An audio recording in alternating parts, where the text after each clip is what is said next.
ان کی جو دادی ہیں مریم نواز کے اللہ پاک ان کو جنت الفردوس میں اعلیٰ مقام دے، میں دعا کرتا ہوں ان کے لیے، فوت ہو چکی ہیں، لیکن اتنا ناٹک کرنے کی ضرورت نہیں تھی کہ میں یہ کروں گی، میں بات کروں گی، میں فلاں کروں گی، فوتگی ہو گئی، آپ کو جانا چاہیے۔ چوروں کا ٹولہ ہے پورا، ٹھیک ہے، یہ اکٹھا ہو کے وہ تھانے دار اگر ایماندار آ جائے نا، ٹھیک ہے، تو وہ جتنے بھی علاقے کے منشیات فروش اور دہشت گرد ہوتے ہیں نا، وہ اکٹھے ہو کے بیٹھ جاتے ہیں یہاں پہ۔ وہی اپنی سگی ماں کے جنازے کے ساتھ وہ پاکستان نہیں آئے اس خوف سے کہ کوئی ہتھکڑی نہ لگا لے۔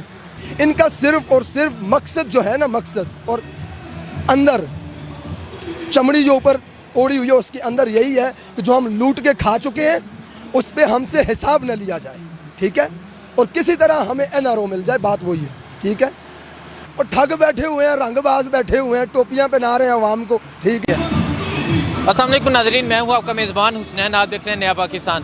ناظرین میرے ساتھ موجود ہیں علی زئی بھائی۔ علی زئی بھائی سے پوچھتے ہیں آج جو پشاور میں PDM کا جلسہ ہوا اس حوالے سے کیا کہتے ہیں۔ علی زئی بھائی بتائیں، اس سے پہلے انہوں نے گجرانوالہ میں جلسہ کیا، کراچی میں جلسہ کیا، کوئٹہ میں جلسہ کیا، آج پشاور میں جلسہ تھا PDM کا، اس حوالے سے کیا کہتے ہیں آپ؟ انہوں نے آج سے پہلے پاکستان پہ حکومت بھی کی، کیا کر لیا انہوں نے؟ اور ٹھگ بیٹھے ہوئے ہیں، رنگ باز بیٹھے ہوئے ہیں، ٹوپیاں پہنا رہے ہیں عوام کو، ٹھیک ہے۔ مریم بی بی آپ دیکھ لیں، کسی نے کیا لبادہ اوڑا ہوا ہے، کسی نے کیا لبادہ اوڑا ہوا ہے، ٹھیک ہے۔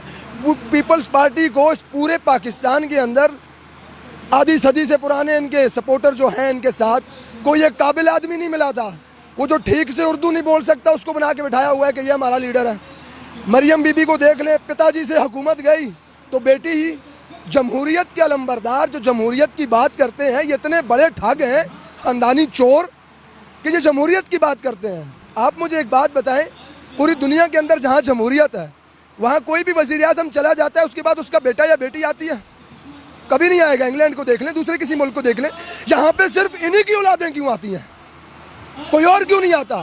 یہ خاندانی بادشاہی نظام ہے ان کا، یہ ٹھگ ہیں، چور ہیں، یہ عوام کو بے وقوف بنا رہے ہیں، ٹوپیاں پہنا رہے ہیں، بیچاری عوام ان کے پیچھے لگی ہوئی ٹرک کی بتی کے پیچھے۔ انہوں نے کیا کر لینا؟ پہلے یہ آئے تھے نا، ان کے پاس یہ پورا ملک تھا، پورا پاکستان تھا، ٹھیک ہے، پیپلیوں کے پاس بھی تھا، لیگیوں کے پاس بھی تھا، انہوں نے کیا کر لیا؟ مولانا صاحب بھی بیچ میں ہی ہوتے ہیں ہر حکومت کے، کیا کر لیا؟ آپ مجھے بتائیں آج ہم کہاں پہ ہیں؟ چاند پہ چلے گئے ہیں؟ یہ پھر کہنے آئے ہیں کہ بھائی ہمیں دے دو، ہم تھوڑا سا اور لوٹ لیں۔ اصل مقصد ان کا صرف ہے کہ یہ جو گرفت کے اندر آ رہے ہیں نا اس وقت، گرفت کے اندر، اس گرفت سے یہ کسی طریقے سے بچ جائیں، ورنہ اگر حکومت کو ہی ہٹانا مقصد ہوتا نا، جائیں اسمبلی میں استعفے دے دیں، حکومت گر جائے گی۔ یہ وہ نہیں چاہتے، یہ بلیک میلنگ کر رہے ہیں اس وقت کہ کسی طرح ہمارے اوپر ہاتھ ہولا ہو جائے، یہ ان کا مقصد ہے۔ اچھا، ان کے جلسے میں یہ بات کہی جاتی ہے یہ سلیکٹڈ حکومت ہے، ہماری آرمی کو بھی تنقید کا نشانہ بنایا جاتا ہے، اس حوالے سے کیا کہتے ہیں آپ؟ دیکھیں بھائی جان، آرمی کو جہاں تک تنقید کا نشانہ بنایا جاتا ہے، ٹھیک ہے، آپ کو یہ کسی اسپیسیفک پرسن کی غلطی کو پوائنٹ آؤٹ کر سکتے ہیں، وہ الگ بات ہے، لیکن ملک کے دفاعی ادارے کے اوپر اگر آپ بات کرتے ہیں تو میرے خیال میں آپ کے اندر، مریم نواز کو اس دن میں نے ایک انٹرویو سنا، فرمانے لگی کہ ان کے ساتھ مذاکرات ہو سکتے ہیں، ان اداروں کے ساتھ، ایسا لگ رہا ہے جیسے وہ آذربائیجان سے آئی ہوئی ہے، وہاں کی ہے اور ان کے ساتھ کرے گی۔ ارے بھائی تو اس ملک کی رہنے والی ہے، ٹھیک ہے، تو ہے کون، حیثیت کیا ہے تمہاری جو اس ملک کے اداروں کے ساتھ مذاکرات کرے گی؟ پہلے سلیکٹڈ حکومت کو گرایا جائے، اس کے بعد ہم ان کے ساتھ بیٹھ کے مذاکرات کریں گے۔ حکومت ہزار دفعہ عمران خان صاحب بھی کہہ چکے ہیں، حکومت جیسے وہ آئی ہے اپنے وقت پہ چلی جائے گی، ٹھیک ہے نا، اس کو کوئی نہ گرا سکتا ہے نہ یہ گرے گی انشاءاللہ تعالیٰ، وہ ایک الگ بات ہے، ٹھیک ہے۔ حکومت کے ساتھ میرے اپنے بہت سارے اختلافات ہوتے ہیں، میں ریلیوں میں آپ کو نظر آتا ہوں، لیکن دیٹ ڈزنٹ مینس کہ میں اس حکومت کو چور سمجھ رہا ہوں، چور دروازے سے آئی ہوئی سمجھ رہا ہوں، ٹھیک ہے نا، اختلافات میرے اپنی جگہ ہیں، لیکن حکومت انشاءاللہ تعالیٰ اپنا وقت پورا کر کے جائے گی۔ کیا کہتے ہیں مریم نواز مادر ملت کہا جا رہا ہے مریم نواز کو PDM کے جلسے پہ، تو اس حوالے سے کیا کہتے ہیں؟ اس حوالے سے میں اتنا کہوں گا کہ مریم نواز جیسی بندی بھی اگر ہمارے اوپر حکمرانی کرنے لگے تو میرے خیال میں پھر ہم جیسے لوگوں کی اس ملک میں جگہ نہیں ہوگی، ٹھیک ہے۔ یہ اور وقت تھا جب اس کے پتا جی نے لوگوں کو ٹھگ لگایا ہوا تھا، ٹھیک ہے، ایک طریقہ بنایا ہوا تھا۔ اصل میں یہ جو بات کر رہے ہیں اس وقت کہ حکومت کس دروازے سے آئی ہے، حقیقت میں تو اس دروازے سے آپ آئے ہوئے ہو۔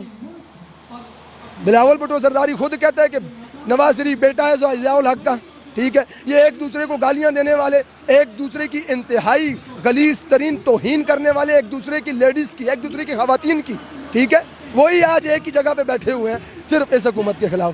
کیا دین، کیا مذہب، کیا ان کا، اللہ معاف کرے۔ یہ تو کیا سمجھتے ہیں ان کا کیا نظریہ ہے, کس بیس پہ یہ جلسے کر رہے ہیں, ان کا مطالبہ کیا ہے؟ ان کا صرف اور صرف مقصد جو ہے نا, مقصد اور اندر چمڑی جو اوپر اوڑی ہوئی ہے اس کے اندر یہی ہے کہ جو ہم لوٹ کے کھا چکے ہیں اس پہ ہم سے حساب نہ لیا جائے, ٹھیک ہے, اور کسی طرح ہمیں NRO مل جائے, بات وہی ہے, ٹھیک ہے. اور میں ان کو مشورہ دینا چاہوں گا کہ یہ جو لوٹ کے کھایا ہوا پیسہ ہے تم نے, اس کا کوئی فائدہ نہیں ہے, ایسے پیسے کے اوپر لعنت بھیجو.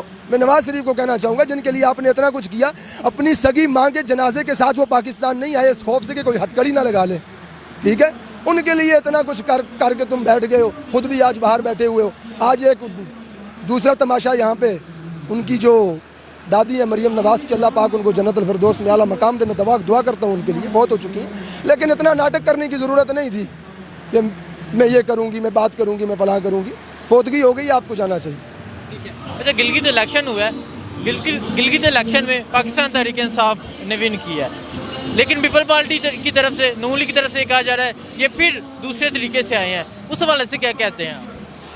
اگر اگلی دفعہ الیکشن میں پھر اگر PTI پاکستان تحریک انصاف آ گئی تو پھر یہ کہیں گے کہ ہاں جی کشمیر الیکشن ہے, پھر یہ کہیں گے. وہ بات وہی ہے کہ ناکام انسان اپنی ناکامی کے ذمہ دار دوسرے کو ٹھہراتا ہے. تو ان کو پتہ چل گیا ہے کہ یہ مکمل طور پہ ناکام, کوئی بھی انسان جو صاحب عقل ہے نا, جس کو اللہ تعالیٰ نے شعور دیا ہے نا, اس کو نظر آ رہا ہے کہ ملک کے اندر کیا ہو رہا ہے, ٹھیک ہے, ملک بہتری کی طرف جا رہا ہے, ٹھیک ہے نا. ایک عام آدمی کو اگر وقتی طور پہ مسکنسیپشنز ہیں بھی ہیں مہنگائی کے ساتھ اور حالات کے ساتھ, لیکن ایک پڑھے لکھے آدمی کو, ایک باشعور آدمی کو وجہ بھی پتہ چل رہی ہے کہ کیوں ہو رہا ہے یہ سب, ٹھیک ہے نا. یہ بوریاں بھر کے جو IMF سے قرضوں کی لے کر کے آئے ہیں نا, 14,000 ارب قرضہ اپنے ٹینیور کے اندر انہوں نے ہمارے اوپر چڑھایا ہے نا, اس کو اتارنے کے لیے پھر ہمیں یہ عذاب تو بھگتنا پڑ رہا ہے مہنگائی کی صورت میں. یہ تو کیا سمجھتے ہیں ان کا یہ سارا جو کٹ جوڑ ہے, یہ جو PDM جسے نام دیا گیا ہے, یہ ساری پارٹیوں کا 11 جماعتوں کا, اس PDM کے بارے میں کیا کہتے ہیں؟ PDM کے بارے میں یہی کہتے ہیں کہ چوروں کا ٹولہ ہے پورا, ٹھیک ہے. یہ اکٹھا ہو کے وہ تھانے دار اگر ایماندار آ جائے نا, ٹھیک ہے, تو وہ جتنے بھی علاقے کے منشیات فروش اور دہشت گرد ہوتے ہیں نا, وہ اکٹھے ہو کے بیٹھ جاتے ہیں. یہاں پہ وہی سب ہو رہا ہے, اور انشاءاللہ بہت جلد کچھ ہی عرصے میں آپ دیکھیں گے یہ ایک دوسرے کو گالیاں دے رہے ہوں گے. ان کی شروعات ابھی اپنے طور پہ ہو چکی ہے اندر ہانا, ایک دوسرے کو یہ دے رہے ہیں. وہ صفدر صاحب کی گرفتاری کے بعد آپ نے دیکھا ہی ہوگا, تو بہت جلد یہ ختم بھی ہو جائے گا جیسے یہ بنا. تو عمران خان کی حکومت کے حوالے سے کیا کہتے ہیں؟ عمران خان کی حکومت کے حوالے سے میں یہی کہنا چاہوں گا کہ جو سٹیپس وہ کر رہے ہیں اپنی جگہ پہ ٹھیک ہیں, اور وہ پاکستان ہم بحیثیت پاکستانی ایک عام انسان, ہماری یہی خواہش ہے کہ جو اس ملک کے لیے بہتر ہے وہی ہونا چاہیے, ٹھیک ہے. اور ہمیں جہاں تک, ہم کسی کے سرغریز غلام نہیں ہیں, ہم بادشاہت کو نہیں مانتے, ٹھیک ہے. ہم اس بندے کو ہی مانتے ہیں کہ جو ملک کے لیے بہتر ہے. جب تک ہمیں نظر آ رہا ہے عمران خان, ہمیں نظر آ رہا ہے کہ ملک کے لیے بہتر کر رہا ہے, تو انشاءاللہ اللہ پاک اسے کامیابی دے. Thank you so much.